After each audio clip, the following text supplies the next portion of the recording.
So it's my junior year of high school, and I'm walking down the hallway, and I'm beating the fat pad of my fist up against the brick wall every few steps or so. And I had just gotten out of art class, and I'd always had an enjoyment in art and just creating things, despite being aggressively average at it at best. And it wasn't something that was always encouraged in my household, but I found it to be like an escape for me at the time. So I put a lot of effort in this class. But in most high schools, especially if you're an athlete, the art class is kind of the throwaway elective that you just take to get a good grade. So I had a lot of my teammates in there at the time. And so I remember I tried really hard on this one project, and it was like a chalk art project. I drew like a skull or some shit. And I remember I took a lot of pride, and I tried really hard, and I, got a good grade in it. And I was made fun of for trying hard, because where I'm from anyway, being an athlete for whatever reason meant you weren't allowed to try hard in art class. At least that was the stigma amongst like a bunch of high school boys at the time. And so I remember after that class, after being made fun of, I was walking down the hallway, and I was a little frustrated, just kind of thinking about everything. And so at that point, I pretty much decided, I was like, all right, I'm just not going to put any more effort into my creativity, and I'm just going to focus solely on athletics and performance. And to be honest, this strategy 100% worked. I've grown to become a physical specimen, at least like whenever I was playing baseball and powerlifting. I played baseball at a decently high level. I shouldn't even, maybe not even high, but it was NAIA ball. It was college ball, played all 5 years. A lot of people can't say that they did that, but whatever. And then after that, I got into powerlifting and ended up becoming an international elite level powerlifter, totaled over 1,800, was able to have a top 50 squat all time in the world for my weight class at 220. So at this point, I'm just kind of asking, who the fuck needs creativity anyway? Like, who needs it? Whatever. Even though you like it, doesn't matter. But the problem I was running into was obviously powerlifting doesn't exactly pay the bills. And so after, I did all this, worked up to a high level and was spending more money doing this powerlifting thing than not, I kind of started to think about like potentially alternative paths to go down. And so when the original pandemic, like the shutdowns happened, I had quite a bit of free time on my hands. So I started watching anime and playing video games again, because I just never did it before that. And I had all this time to do it, and I ended up binging all of Naruto and Naruto Shippuden in like 2 months. So if you know, you know. And going through this, I started to develop this appreciation for art and music and those types of things again. And I hadn't had this curiosity sparked in me since I was in high school. And so I picked up drawing and found myself that I would consistently get into flow states with it, despite being abysmally bad. But this hobby was very like cathartic for me, and I thoroughly enjoyed it. And this started to open up my mind more as far as other potential paths I could take, especially with like some form of creation or creative work, so I can like feel this better sense of, I guess, wholeness in myself, as corny as it sounds. Because whenever I was doing this drawing and stuff, I felt like I was reconnecting with this younger version of me that had been suppressed for so long. But there was this period where I had quite a bit of trouble with this split, because I had been so obsessed with athletic and physical performance for so long that I started to become kind of uneasy at the thought of being anything but that. It was like my entire identity.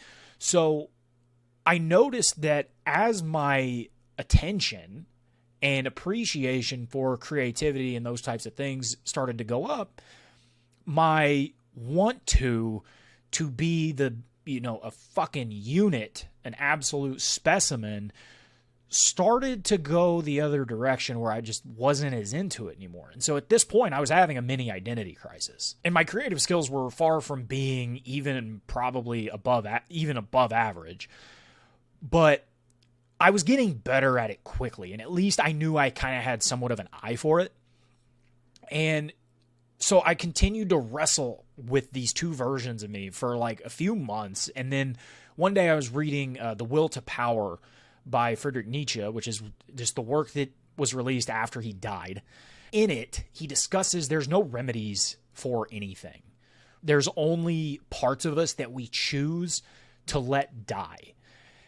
And so I had this like epiphany where I realized I was like, there's basically no such thing as self-improvement, there's only parts of yourself that you allow to decay or reinforce.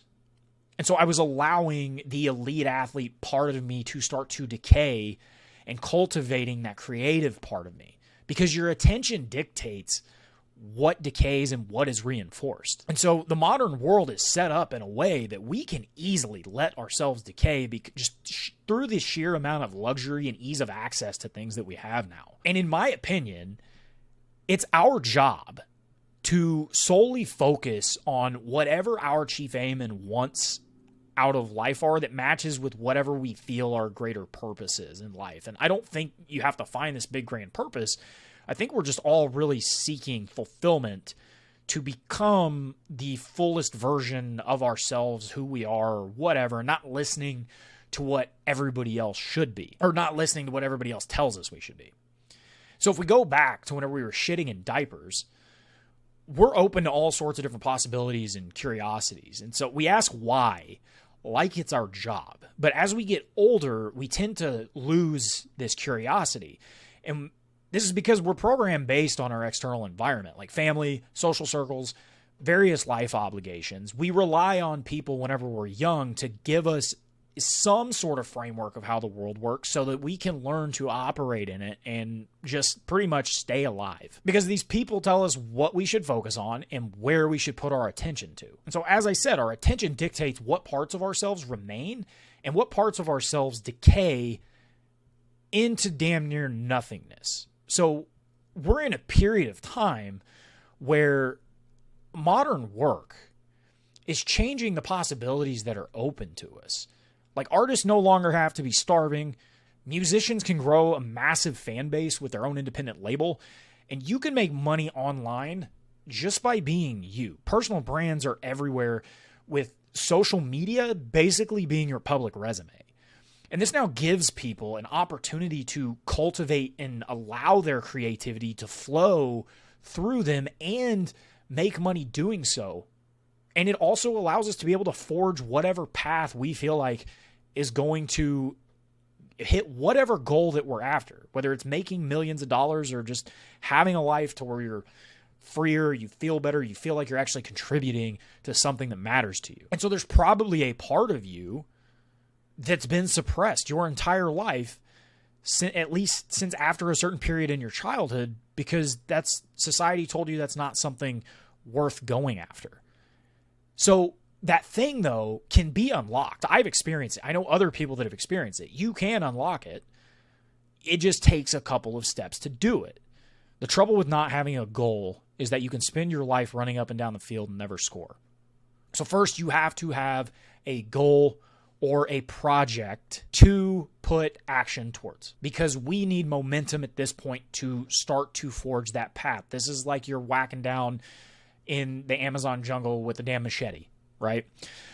Because creativity, in the sense that I'm talking about, which is just creating something new from you, it's the manifestation of what's inside of you put outside of you. So you need a project. Don't overcomplicate this. A project can literally be anything. You just need something that you can apply what you learn or put your attention to. You yourself are a project. All that a project requires is effort that has a definitive goal. So a project can be social media profile, personal brand, a physique that you've always wanted to have or at least want to strive for. Hell, it could even be a database of your favorite coffee. So you can get crazy, you can get weird here, just have something to aim for. Next, we need to explore your curiosities.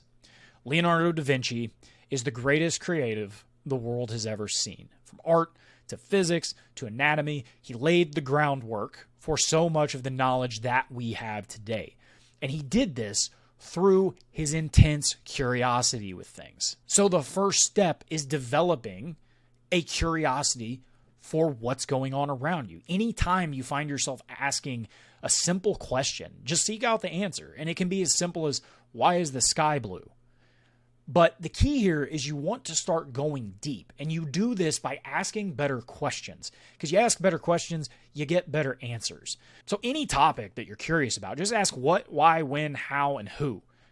as far as how it relates to that topic and look up the answer. And you might find yourself going down absolute rabbit holes. But the goal is to open up new perspectives and new ways of seeing the world, because you'll be able to make better connections between a bunch of other things. And if you're like me and you're ADHD as fuck, you're going to find yourself going down a lot of rabbit holes. And this is what you want. So after answering all of these questions, you need to be able to apply your new knowledge to whatever your project and goal is.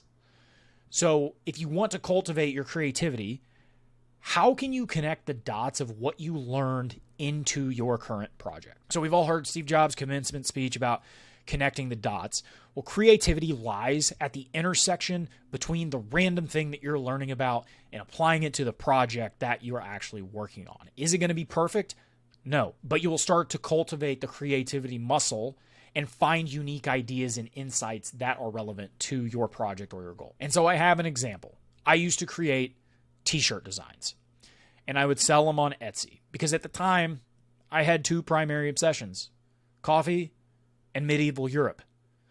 And my belief is that coffee is essential for human life. So I thought about the saying, an apple a day keeps the doctor away. And I sat there and thought with it, and I made a connection between coffee and a doctor and the medieval times.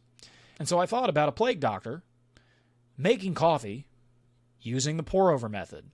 And that's how I ended up coming up with my doctor's order shirt, and it was one of probably my best seller on my Etsy shop. And so creating a new path for yourself, looking for things that interest you that you might want to explore, is about looking at things that you wouldn't typically think would be associated together. Because there's a bunch of stuff in your mind that has been dormant for years that is just like it wants to get out. It will burst out once you start letting once you crank that on, it's going to start dumping out of you. You're not going to be able to control it. You're going to have so many ideas that you're not going to know even what the hell to do with them. And that's a whole other thing to deal with later on. But if you want to start to live a more fulfilled life or start to create more paths for yourself and see more possibilities, this is the way to do it. So if you enjoyed this, please leave a comment, ask another question, newsletter sign up in the bio. Till next time. Peace.